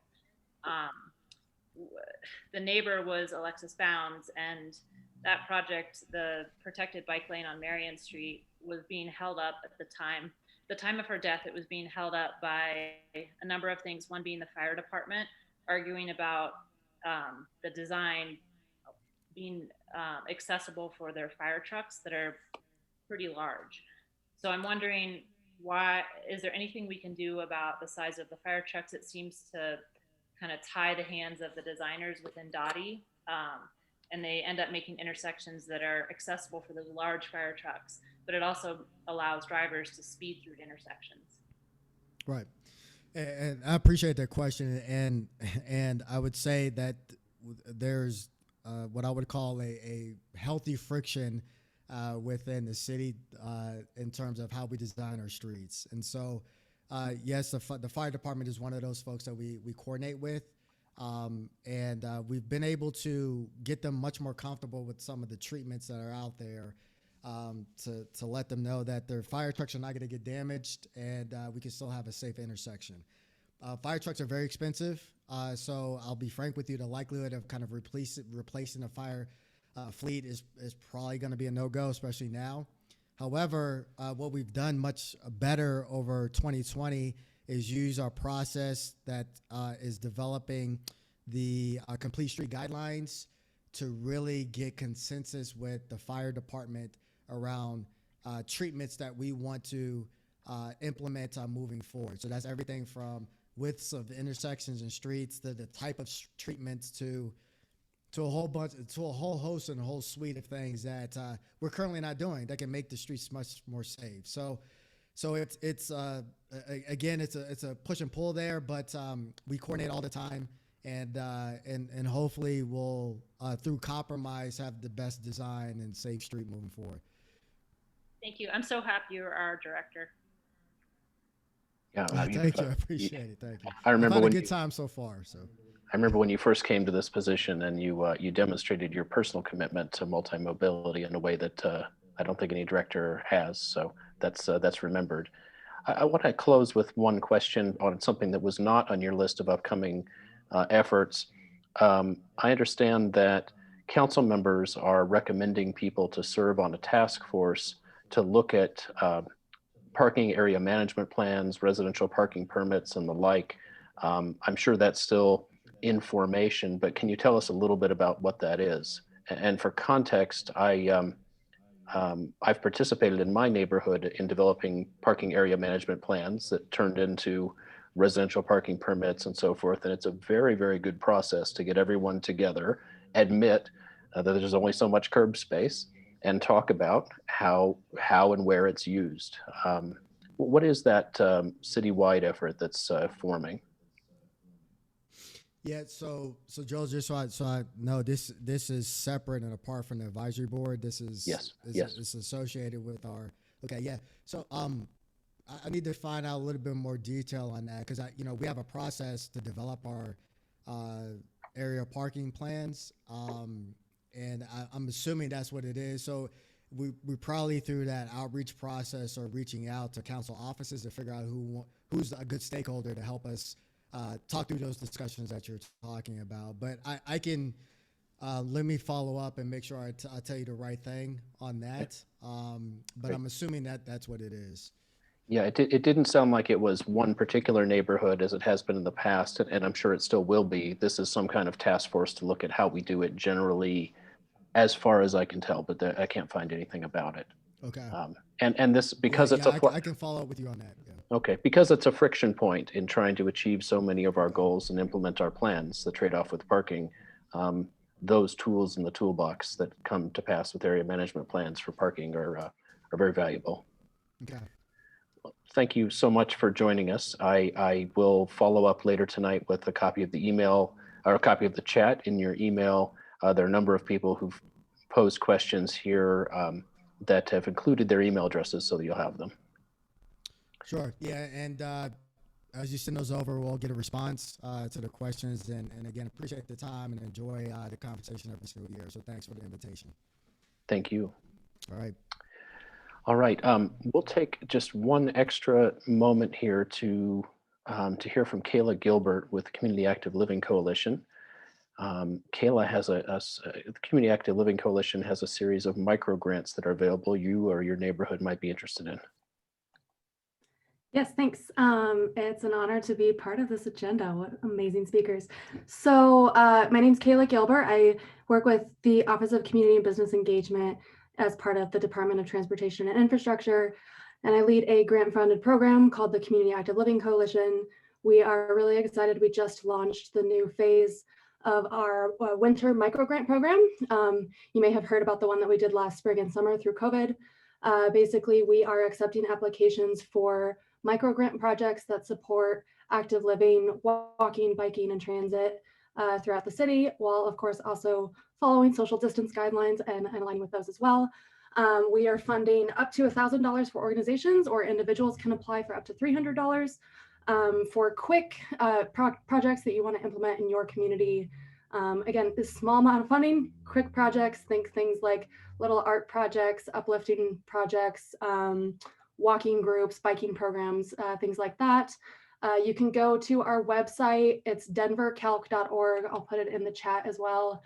And a big pop-up will show up first that'll direct you directly to the microgrants. It's available, the application is available in Spanish and Vietnamese as well, if you need to share that with any partners that speak other languages. And we are accepting applications on a rolling basis until we are done expending our $30,000. And that'll be through about March or April. Yeah, and that is all I have. You're welcome to email me if you have any questions. Our team is also providing technical assistance to anyone who's applying or interested in being a grantee. Just give us a shout and we'd be happy to talk to you about projects that would be a good fit. Thank you. And for those who will watch the video replay and won't have the chat, the website is denvercalc.org, Community Active Living Coalition. Thank you very much. Our last speaker for tonight is a regular to our group, but we're really pleased to have her show off what she's been up to on behalf of all of us in the mobility advocacy community. Piep van Heuven with Bicycle Colorado is going to talk about the upcoming state legislative session. Piep, I've just made you co-host, so you should be able to share your screen. Oh, exciting. Let's get that rolling. Let me know when you see it. Looks perfect. All right, great. Hi, everybody. Welcome to the end of the batting order here. And Joel, thanks for the opportunity. Really appreciate it. What I'm going to do today is I'm going to try and run through the slide deck pretty quickly. It's in 3 parts. The first, we're going to give you an overview of how we see the legislative session lining up. In the second portion, I'm just going to talk about our Bicycle Colorado focus areas for this year. I'm going to spend about half the time, half the slides are on Safety Stop, which is going to be our #1 legislative effort, is to make the Safety Stop law a statewide law this year. And again, I'm going to try and cruise through and stay a little bit high touch so that when we get to Q&A, there's plenty of time for that. Happy to take questions about anything in the presentation, anything about the legislative session, or anything about biking. So I'm Piep van Heuven, and I'm the Director of Government Relations at Bicycle Colorado. Anybody not familiar with us, we're your statewide bike advocacy organization. We have about 10,000 members statewide, and we're almost 30 years old. So real quick, every year we do take an active role in influencing state legislation. Here are some of the things that we've worked on in the past. It's kind of just a smattering. The one that people are most familiar with usually is the 3 feet to pass law, which requires that motorists. I'm sorry, I don't think we've seen your slide advance. Oh, you haven't. You're so right. Thank you very much. Past efforts. There we go. 3 feet to pass is the effort where motorists have to give you 3 feet if they're passing a bicyclist. Safe routes to school funding is an effort that we worked on. And in the last couple of years, we've worked on the local option for Colorado Safety Stop, a vulnerable user bill, which essentially removes the driver's license privilege from somebody who's convicted of careless driving that causes serious bodily injury. And then last year's effort was the bike lane bill, which established your right of way in the bike lane for the first time in Colorado law, including when you were passing through an intersection if the bike lane is on both sides. So we also play defense during the session, and there's always something that will come up during legislative session. Last year, there was a surprise bill that required CDOT to do a study on which rural highways might be good rural highways to raise the speed limit on. And so we got involved in that and added an amendment that required a study of the impacts to vulnerable users if those speed limits were raised. So that's just one example. All righty, let's move on. So what do we expect in 2021? We're going to see a little bit the same of what we saw last year. The session's going to start a little later. Legislators were sworn in yesterday. They're going to do some essential business this week, and then they actually won't start the session until February 16th. In the meantime, the Joint Budget Committee will be doing some work. So we're going to have a late start, possibly a short session. The makeup looks much the same as it did last year. I think the Democrats picked up 2 seats in the Senate, but essentially we have the same balance with 2/3 Democrats in the House and about the same setup again in the Senate. So we know most of those legislators. That's the good news. There really aren't that many new faces. And what we see going ahead is that this is going to be a great year for efforts that have to do with social justice issues and stimulus efforts, basically getting dollars to the Colorado communities that need it most. And it will be a tough year for any bills that have big fiscal notes. The legislators and the state agencies that we talk to are pretty positive about where the state economy is going to be, hopefully later in the year. But unfortunately, the session itself and a lot of the budget work is going to have to happen before some of that good economic forecasting comes in, and everybody will be very, very careful about assigning anything with a fiscal note as a result. And having said that, I can also say that happily, I think transportation funding is going to be a priority, and that is because the governor has expressed that he wants it to be a priority. So that's exciting news. What we're sort of expecting there is we will see another effort by Matt Gray and Faith Winter to bring together essentially a variety of fee structures that attach fees to things that have to do with vehicles or road usage And that could raise quite a lot of money. If they're successful, we're looking at about 500 million to $1 billion. So there'll be some controversy about this. There are folks who are unhappy because they say it's essentially the equivalent of a gas tax. But I think they road tested some of these ideas last year, and there's a lot more form and function and impetus behind this effort this year. So we are expecting to see some activity on transportation funding. All right, so Bicycle Colorado focus areas. Here they are. Our #1 effort for this year is going to be to try to pass safety stops statewide. It's currently a local opt-in. We are also interested in, again, I'll come back to that with some slides in the second half of this presentation here. But our other focus areas are to assert our right to the road via more direct educational messaging. So specifically, we're trying to sunset the phrase share the road, which seems to confuse everybody. For bicyclists, they think that means the motorists must share, and for motorists, they seem to think the bicyclists must share. So we're looking to go to more direct language like 3 feet to pass, or bicyclists may use full lane. And we're working mostly with CDOT on changing out that signage, but there's a slight legislative effort that goes along with that will allow us to change messaging on the Bicycle Colorado license plates. So that's wrapped together there. The third area is e-bike incentives. This is an area that will cost money. And so this might be something that we begin talking about this year that we're able to follow through on in year 2 or year 3. But there's a potential open door here because we see that the Colorado Energy Office has been investing money in the e-bike pilot via the Can Do Colorado program. And we know that there's going to be more federal money that begins to open up and provide some options. So we think Colorado is well positioned to maybe become the second state behind California to actually start looking at how to help subsidize e-bike use in the same way that we look at subsidizing EVs. And so it's definitely a focus area of ours.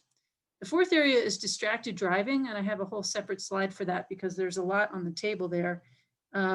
Essentially, with distracted driving, we've really had to shift away from our previous focus and really the focus of most bike advocacy groups across the nation, which was just an overemphasis on direct enforcement and direct policing. And after the Black Lives Matter, I'll call it revolution of last spring, we had to take a step back and take a look at what we were doing. And we came to an understanding that we had to have a much more broad approach, especially to include equitable technology and education efforts in this area. So I'll talk a little bit about distracted driving here. There's sort of 4 different areas that we're looking at. The first one is a shift on our part. For the last 4 years, we have been supporting a hands-free driving bill, a bill that would have made it a primary offense to talk on your phone while you're driving a car. And that's the one we've really stepped back from, understanding that it has a really real chance of leading to over-policing. There is another group that will, I think, continue to work on this, and I actually don't expect it to pass again this year for the same reason it didn't pass the last 4 for these same concerns. We would probably get on board if this is a secondary offense, and I think it could be effective if it's paired with something else. The secondary offense eliminates the opportunity for the police officer to just pull you over because he says that you have a phone in your hand. And it would work effectively like our Colorado seatbelt law works right now, which is a secondary offense. So it would establish that driving your car and talking on your phone is illegal, but it's not something that you could be pulled over for. You'd have to be pulled over for a different reason. Network level distracted driving could be a really nice complement to that. The best way to explain that is to say that it would make your phone turn off messaging, phone calls, texts, while it detects that you're in a vehicle, and you would have to override the phone in order to be able to use your phone while driving. So that's a functionality that is available now on your phone, but you have to actually get into your phone and select that. So this would sort of shift that focus on the provider level. You'd be requiring the provider to set up the software such that your phone won't work unless you override it. Hopefully that makes sense to some folks. It's a confusing concept. If you pair the those two things together, I think what you have is what I'll call education by legislation.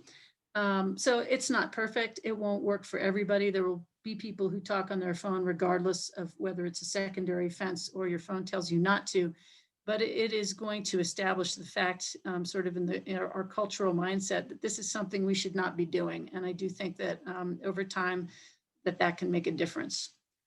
The third area, which I think is the most promising and also the most difficult, is attacking automated enforcement. And hold on, I just got lost here. Let me catch up real quickly. There we go. So automated enforcement right now, the scenario is that the state law allows red light cameras and speed cameras, but only in certain areas. And those, I think, are schools, parks, construction, and residential areas. So it doesn't allow a municipality to use them, for example, in a mixed use area or on arterials, on high injury networks, which is often where people want to use it. Denver specifically would like to be able to use cameras on the high injury network and can't because of this state law. So this is a huge opportunity area. It's also a very complicated one. People really hate automated enforcement, and for many different reasons. And there just isn't a lot of research out there right now that's effective to be used. So we're going to have to get in touch with camera companies to get some of their data, actual scientific research that can be compelling for legislators. And the uphill battle here is, again, some of those concerns which run the gamut from the fact that camera placement itself can be inequitable. People are concerned about privacy and civil liberties concerns. Some folks just think they're a cash cow, and in some cases, I think that's actually true. So this is an area where we're going to be working in, I think, for a number of years, and we're starting by researching it this year. And finally, driver's licensing requirements. We don't see a lot of models out there in other states, but we are starting to look at whether we can require retesting for people coming in from out of state, or recertification every 10 years, or things like the opportunity to take a safe driving class instead of paying your traffic fine.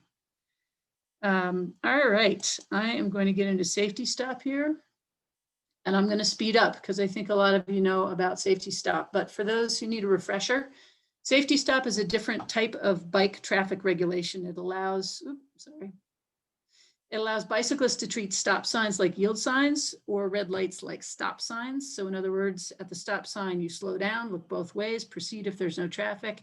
At the stop light, you stop, you look both ways, and if there's no traffic, you can proceed. It doesn't change the right-of-way rules. The purpose is to create uniformity across the state, and to allow bicyclists the option to clear the intersection before traffic arrives. So that's why we're doing it. A lot of people will ask why. Our answer to why is that it's safer. It's safer for people biking to be out in front of traffic, be seen, be moving, and get out of the right hook zone, which is the second most frequent area for crashes, and often a very scary environment to be in. Again, how does it change the right-of-way? It doesn't.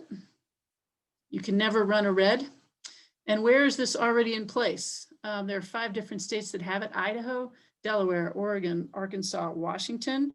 I did the math on Idaho because they started safety stop in 1982, and I was a teenager when this passed. So some of you can do the math and have some fun with that, but it's been around a long time with no problems. And we have 7 different municipalities here in Colorado that have some kind of a local safety stop. Breckenridge, Aspen, Dillon, Summit County have all had it for over 10 years and for different reasons. After our work on allowing for local safety stop, which I'll talk about it in a minute, we've added Thornton, Berthoud, and Englewood. Berthoud and Englewood both happened this year. And the thing that interests me the most about these local examples is that none of them really did it for the same reason. They all had different reasons for adopting safety stop. We've also talked to officials in each of these communities, and they are reporting no issues. The reasons they like it range from just wanting to be more tourism friendly, conform to current practices, have less strain on their current law enforcement resources, or just plain, support more biking. So our 2018 effort, which was 2 years ago, set the stage for this a little bit by putting in Colorado law what the safety stop should look like. And often when you talk about safety stop, there are 2 dialogues. And the first one is, should we do it? And then the second one is, what should it look like? So what was so important about 2018 is it established what it should look like. Again, that you could treat a stop sign like a yield sign, and you could treat the red light like a stop sign. 1 second here. Okay, research. I'm gonna scroll right by this. There is research. The legislators are often very interested in this. And so we do trot it out. It essentially shows that there is a reduction in crashes after you implement safety stop. And it also shows that crashes happen most often at intersections. So getting bicyclists out of the intersections is a logical response. And it further shows that a lot of people who are biking are already practicing safety stop because they think it's the safest thing for them, regardless of what the law says. So why now? Because we're in the middle of a massive bike boom, because more people than ever are biking, either to get from point A to point B or because it's great for their mental or their physical health. And from a community perspective, we've had a lot of conversations in the past 2 years. Many folks are interested just because it's an option to reduce crashes and conflicts. When we know we have more people out on the roadway, it deals with congestion and pollution and many of biking's other benefits. It increases livability. And again, a lot of our law enforcement, especially in rural areas, say they just don't want to spend their time on this. Reasons people like it. So we've heard many different things. My next slide is reasons people don't, but generally from the windshield perspective, a lot of people can understand this because it means if people are out there biking, it's just one less car creating traffic that they're in. That generally it would be better if bike behavior was more predictable and everybody did more of the same thing. That if bikes clear out of the intersection, that means there's less congestion for them before they get going. And people biking really just like not being a sitting duck at the intersection, want to have the options to do it safer and like having better visibility and maneuverability. We also hear the reasons people don't. So these are just some of the most common things that we hear. People driving will say, well, it's always been this way, or this is confusing. It's different in different localities. How do I know where this applies? Sometimes they say, you know, I'm nervous about what will happen if a bicyclist misjudges. I don't want to hit anybody. And from a bike perspective, we do have people biking who think it would be simpler if everybody did the same thing. We hear that. We hear people saying they don't like the local option because it should just be statewide. And sometimes we hear the question, well, what do I teach my kid? And the answer to that is you always have the option to stop. You have the option under safety stop if it's the law to go ahead and make the choice to clear the intersection. But parents can teach kids what's safest for their kids until kids are ready to make their own judgments. So I always like to throw this slide in. It's one of my favorite. And this is why we talk about bike policy a lot. It would be wonderful if we could retrofit our streets and really have space for people who are walking and biking and taking transit and driving their car. Right now, unfortunately, 50 to 60% of most cities' land space is reserved for just streets and parking. So we know that that is not the case right now. It's going to take many years to get there to do full street redesigns. And that's why changing policy and policy opportunities like this are important right now when modes are squeezed to the sidelines. So I'm going to give you my thank you slide, and I'm going to shift to this one so you can see my email address, which is piep@bicyclecolorado.org. And then I'm going to stop sharing so that we can get to Q&A on any topic. Great. It sounded like Mark and Lauren both wanted to go, or Mark wanted to, and Lauren agrees, going more into the distracted driving and the handheld devices, the phones. Mark? Thanks, Piep. That's fantastic. You guys do just amazing work. My question was really, I know California has really been the only state who has consistently pressed auto manufacturers and technology companies on all sorts of issues, be it pollution standards, be it privacy standards, that kind of stuff. But this is the kind of thing where I think Colorado, even though we're not a market the size of California, we are an influential market and frankly an aspirational market in a lot of ways.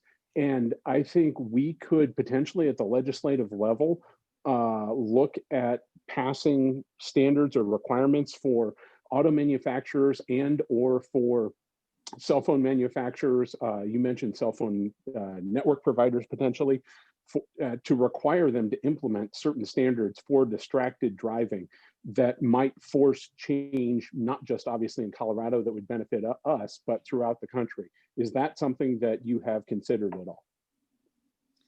I hadn't thought beyond the cell phone piece, so I'm glad you're asking the question. So now we'll start to think about it. I mean, we do hear that conversation happening on the federal level, and it's mostly around autonomous vehicles and protections there. So it's certainly a developing area and a really, really important one. So thank you for the question. I don't have the answer to that right now, but that is totally an area that we would be interested in looking at more. Allison has a question about risks to cyclists. It's just a 2-second question, Piep. No, You know what? I don't know the answer. I saw your question. Yeah, if number 2 is the right hook, what's the number 1 crash? Is it Yeah, the rear I'm end? Is it the T-bone? Is it the... Totally embarrassed. I don't know the answer. Ask Mo, our education director, who would know that like this. So I'll find out and get back to you. I'll text Mo. Thanks.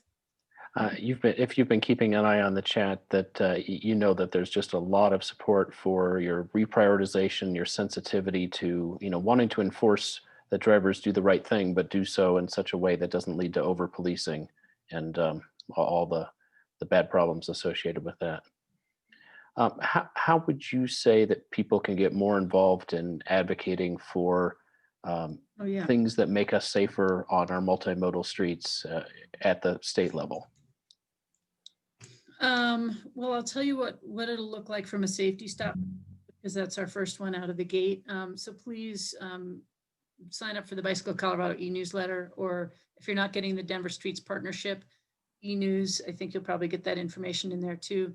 We will send out action alerts about 2 weeks before this will go to the Senate chamber vote or a House chamber vote. And that's the time when we need you to reach out to your legislator and write them an email. And we will set it up so that, you can just press go and we have some preset messages. But the most effective from our perspective is just, it can be short, but a personal email that says, I'm your constituent, this is important to me, and gives them a really specific example of why. It's incredibly powerful when people reach out to their legislators, most of the time on issues like this that aren't quite so mainstream. If a legislator gets even 3 emails, they're sort of astounded and they're like, oh, this must be very important and it's a big deal. So do not underestimate the power of just a well-written, simple, I'm your constituent, this matters to me, I really want this, and here's why. And that would be extraordinarily helpful. So just keep an eye on those e-newses, because you're going to get asked to weigh in and to contact your legislator on the things that are important to you in session. And you'll be sending out these action alerts for the topics that Bicycle Colorado is leading on. Yeah, and at a guess, if the session is coming back February 16, and I think our bill is ready to go, so it'll come out in the first third of the session, which means that our action alert is probably going to be hitting you at the end of February or early March. Great. Well, as with all the speakers, I will send you a copy of the chat, just for your reference. And if there's folks who've indicated they want to follow up, it'll be in there. We've reached our 2 hours. That was packed. Thank you all for sticking with it. We've got 48 people now, but we had 60 something at one point. That's a great way to start the year. I hope you're all staying safe. 2020 in some ways feels like it hasn't ended, but let's keep taking care of each other and make our city better. Thanks so much.